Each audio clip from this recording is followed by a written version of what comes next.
Did you take videos? No, never been in your museum before. But you want good video, right? Good you don't want video, the rubbishy video. Why are you pointing at him?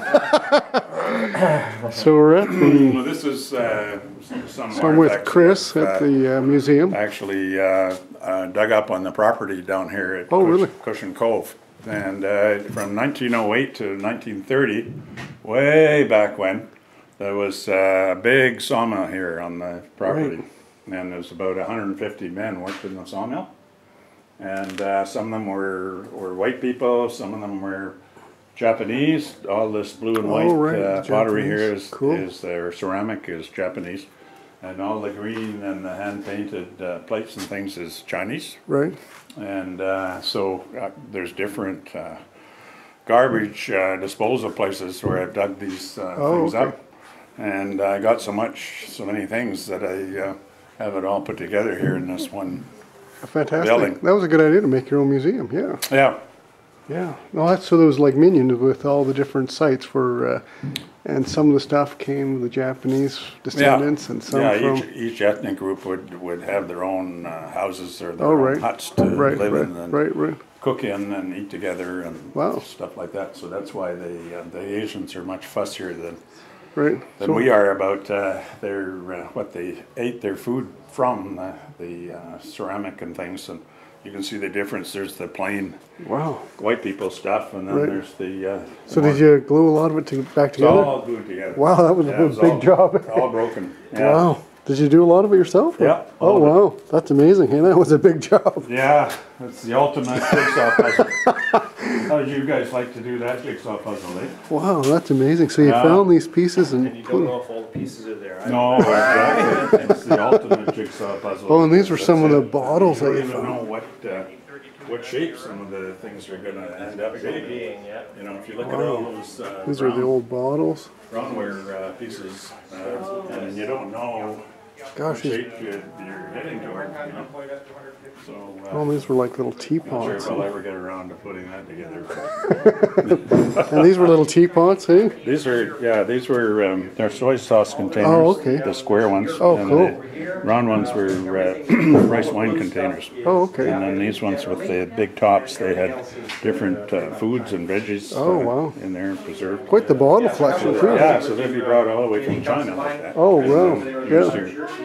And the bottles too, all the different bottles? Yeah, the boys really enjoyed having a beer after work. And Bulman family. when you think of, a hot summer or Salt Spring, usual summer, not this summer, but they'd be working right next to a steam engine. Oh, yeah. The steam, right. It's a steam mill. Yeah. So steam power, do they run it by coal? Or? No, I think they use their own waste. Waste from that. Right, that would make sense. Yeah. They had to run a pipeline all the way from Cusheon Lake and Cusheon Creek all the way along the side hill 2 or 3 kilometers away to feed the... Oh, okay. And you've got some pictures of the...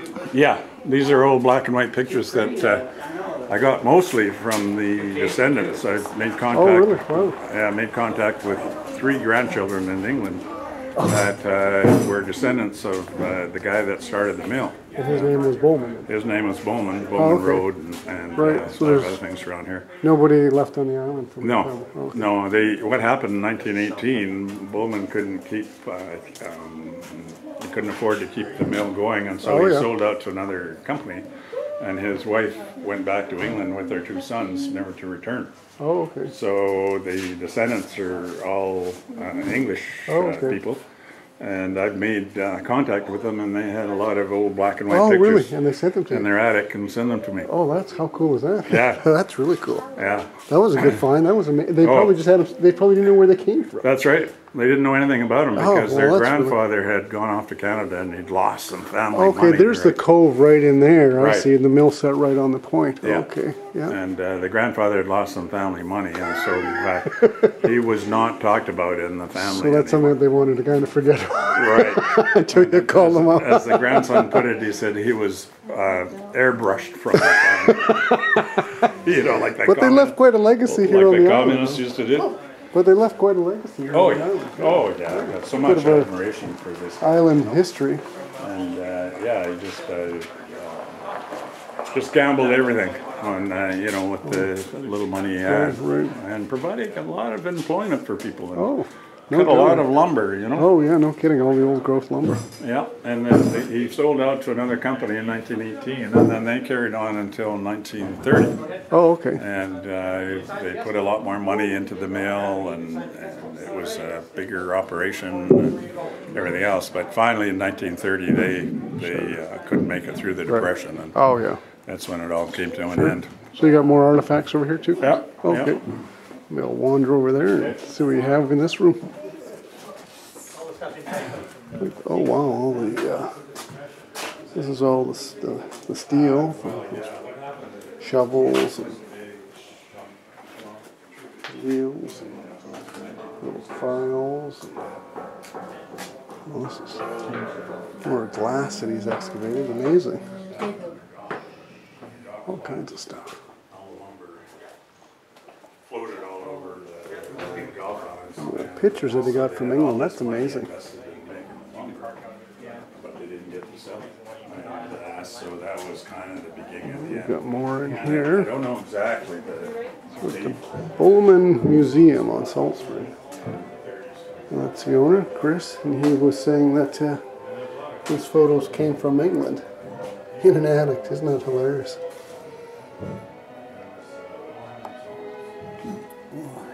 Local firm will employ white labor in the future. A little bit of racism back then. Very cool. So we're down at Cusheon Lake at the museum, Bulman Museum. That was an interesting tour. So I don't know when the museum's regularly open. I think he's got it open in the summer. Well, it used to be. Let's see if he's got a web link, and I'll put it on the video.